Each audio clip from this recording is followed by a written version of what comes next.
Dos Palace and KYA San Francisco.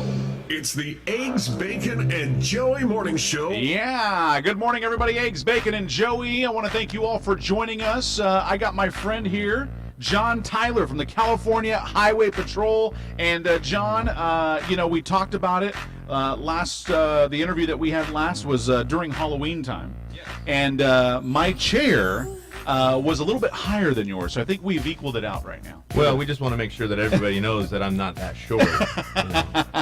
I just try to make people know that I'm bigger, but you try to be bigger than life on TV. Yeah, absolutely. So, anyways, my friend, how you been? Dude, it's going good. It's going good. We've been very busy. A lot of good things going on right now. That's good. I know you just came off a successful program, right? Just recently. Yeah. We did our Start Smart, our teen driving class, and we do those every couple months. Last one we did before this was in Corcoran. This one was in Hanford, and our biggest turnout yet.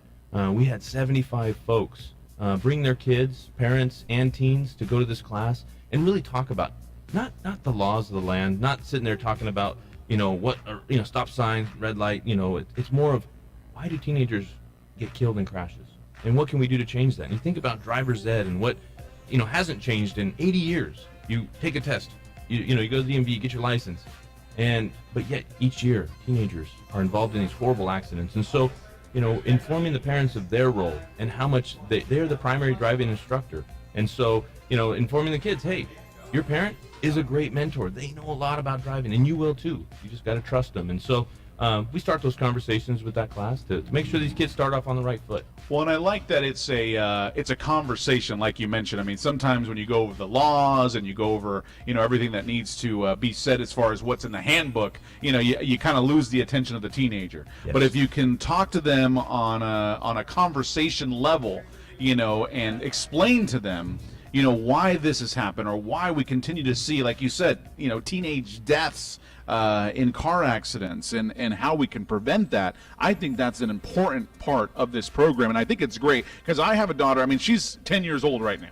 But in 6 years, 6 or 7 years, that time is coming. Yeah. And I get worried, because I'm big on, if I don't have power over a situation, man, I don't even know how to control myself. And so the fact that she's going to get into a car, I freak out right now. And then that's what it really comes down to, is make sure you don't have any regrets. Make sure, because we have these horrible instances, and parents always say, I wish I could have done more. I wish I could have done more. And so that's where we're saying the law is the bottom line. The 50 hours that you're going to spend with her, that's a D+. Yeah. That's a passing grade. We can do more. Just because the law says, no passengers and, no driving at nighttime. Well, you can extend those hours. You're dad. You can say, what? The law says 11, I say 10. You can't drive after 10 p.m. End of story. Same thing with passengers and things like cell phones and how those distract us while driving. And so by bringing the knowledge to the kids and explain to them, how it works and how fast traffic collisions occur. And I think bringing that knowledge is key to them, because if we're giving them the information, we're not trying to keep it a secret what we do with the Highway Patrol. It's like, hey, this is how we investigate traffic collisions. This is how things happen. And, hopefully the information, it always turns good for them. You mentioned something in regards to, obviously, like texting and driving, right? Yes. There was a listener that I was talking to off the air. They were having breakfast here, and they said, oh, well, texting and driving is illegal, but if I'm doing my makeup or if I'm eating something while I'm driving, that's not.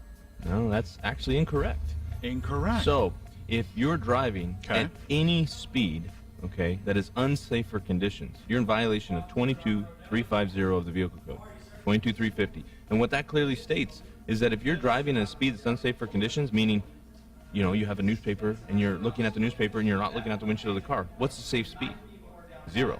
And so in those scenarios, we used to write that citation for somebody, shaving their face or eating the bowl of cereal, steak knife. I mean, I've seen it, No. And you have these people, hands off the wheel, eyes off the road. Now that person should not be going 65 miles an hour on 198. And so we would write them for 0 speed, safe speed 0 in a 65 zone. And so what you found was, that's a moving violation. That's a point on their record, where a cell phone ticket is a little lighter. Yeah. But ultimately, even just having a phone conversation, just what we're doing right now is distracting. Our brains do not operate in the way that we can either have that phone conversation or we're driving. We And can't people do think both. they can. Yeah, and I'm talking using Bluetooth, hands on the wheel, eyes out the windshield. You're still distracted. Yeah. So we're still seeing crash numbers going up because we're on our phones more than we were 10 years ago. And so we're seeing the crash numbers going up, even with doing it the legal way. So just remember that anything that takes your mind off of driving, your hands off the wheel, or your eyes off the road is distracted driving, whether it's cell phones or not. Let me ask another question here. So if someone stops at a stoplight, right, it's a red light, then they start sending a text That's against the law. against the law. So the law changed at the beginning of this year Okay. that said you can no longer hold and operate a cell phone or electronic device. So it goes for the iPods. If those iPods that actually look like a cell phone, if you're operating that device while driving and you're holding it, you're in violation of the law. So Gotcha. we want it mounted. We want it, attached to the dash, away from the airbags, corners of the windshield, not impeding our view. And a single tap or a single swipe is all we can do. But if we're actually holding that phone and operating it, even stopped at a stop sign or red light, you're in violation of the law. Gotcha. Okay, man, good information this morning. Now, the best thing to do is to pull over and park somewhere. That's what I do. It's so nice. Yeah, it is so nice. And it's much safer, and it really you don't really like spend that much time away from it because if you pull over and you park somewhere, you send out a text, you get it out of the way, then you get back on the road. Joey, since we've been here, my phone's gone off 3 times, and I'm okay. We're all right. I think people get that freak out like anxiety, with their phones and stuff. Well, we've been trained since we were 5 years old. Hey, the phone's ringing, go pick it up. Yeah. But it's one of those things that it's a habit, and creating those good habits is going to keep us safer out there. So. Well, we're talking about programs. Let's talk about the Explorer program. Yes. I know you wanted to mention that. What's going on? CHP, Explorers. So the Explorer program is a program designed for 15 to 21-year-olds. Okay. And here in Kings County, we haven't had a post in the California Highway Patrol. If you wanted to be a CHP officer and you're a teenager, you would go to the post in Visalia. So CHP Visalia has been running a post for many years, very successful post, and we have folks from Kalinga, Avenal, driving all the way to Visalia Oh, my to goodness. be involved with their program. And so we're expanding that and now starting our own post here in Hanford. And again, this program is designed for those teenagers that are looking for a career in law enforcement, and being part of the Explorer program gives them experience, gives them a leg up. And so what we do is, we're starting that here. We'd ask people to come down to the CHP office or call at 582-0231, and we'll get you signed up and go through the process of getting them actually to be an Explorer. Interesting. Okay. So once again, this is the first time that it's happened here locally. For CHP. For CHP, Yes. the Explorers program. You used to have to go all the way to Visalia. Now you can do it right here in Hanford. Absolutely. Awesome. That's And great news. That'll also help us out with what we're doing. Community events, what have you. Things like this turkey trot that's coming out, Thanksgiving morning. That event, Visalia Explorers are coming to help, manage traffic, I things get what like you're saying. that. So it can benefit our community too as we do things. And the Explorers, it's not just about community events. That's just a small piece of the puzzle. They get experience in everything that we do as law enforcement. We'll train them in the enforcement of what we do. So the enforcement tactics. So whether it be traffic stops, DUI investigations, court testimony, things like that. And so as they'll learn those skills. They'll learn those skills. They also have first responder skills. So if you show up at a bad accident, what is your responsibilities as an emergency, medical technician as far as how do you respond to somebody with a broken leg? And, we'll train them in those kind of things. And, along with the education that we provide as a department, the education such as that teen driving class. We had Explorers there from Visalia. One of the kids, he was from Pixley. He drove all the way over because he wanted to be involved. He wanted to help out. And by them doing the community outreach, they get hours for ride-along time. So it's kind of a give and go. Because then the ride-along, that's where you get to ride with the officer and go experience the job that you want to do. And so you learn a lot. You learn a lot. And really, it's all about developing our youth. And so you think about the leadership qualities that they will gain. And part of the Explorer program is as they develop up, they become in charge of other folks. So you can imagine a teenager in charge of, other explorers that are maybe newer to the program, and the responsibilities of not just what your actions are, but the actions of another individual or a group of individuals, and being held to that standard. And so think about how that translates into life, how it translates into future jobs. So folks that go through the program are not only successful in CHP, they're very successful in other careers if they choose not to become a police officer.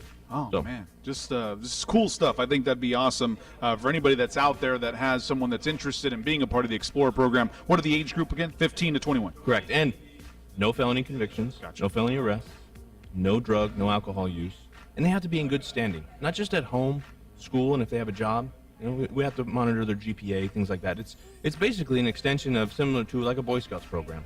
You know, it's extracurricular activities, things that they can do outside of school, outside of work.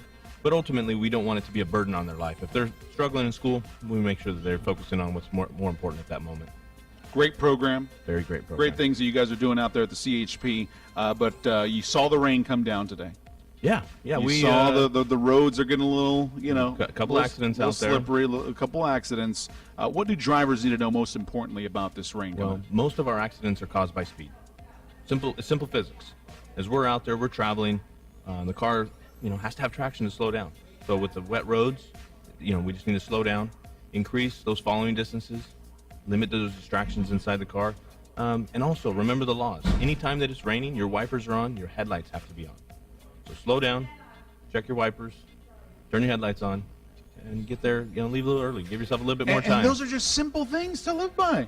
It's not, just those little things are as simple as the 1, 2, 3 step that you just mentioned. You just hope that people can just follow those directions. But well, we can always talk about it, but it's always good to get a little reminder every once in a while. I think that's the key to our segment here on our show, and the reason why I'm adamant about us having this segment, which will be Tuesdays, 7:15 every Tuesday here on the show, is that I want to use this as an awareness segment. Yeah. Because, like I said, there were things you told me today that I didn't know that were illegal. You're learning. It's great. So now I know that when I'm at a red light, I can't hold that phone. So and folks can call in. No, yeah, we'd love that. Yeah, we'd love folks that. can call in, and if you have a question about something we're talking about, you want some clarifications, please, give us a chance to answer your questions too. There it is. California Highway Patrolman John Tyler, thank you so very much, man. He's going to be here every Tuesday on the Eggs, Bacon, and Joey Morning Show at 7:15. So make sure that you mark that down on your calendar because that's when he'll be here every Tuesday here on the show. All right. Eggs, Bacon. Oh, go ahead. Just come by the CHP office. Officer Rober is going to be the coordinator for the Explorer program. So if you have a teen or know a teen, please, reach out to them, have them come by our office, and see if they want to be involved with this program, or call us at 582-0231. Inspire California's Aaron Briano joins us here on the Eggs, Bacon, and Joey Morning Show. We'll be back. Stay with us.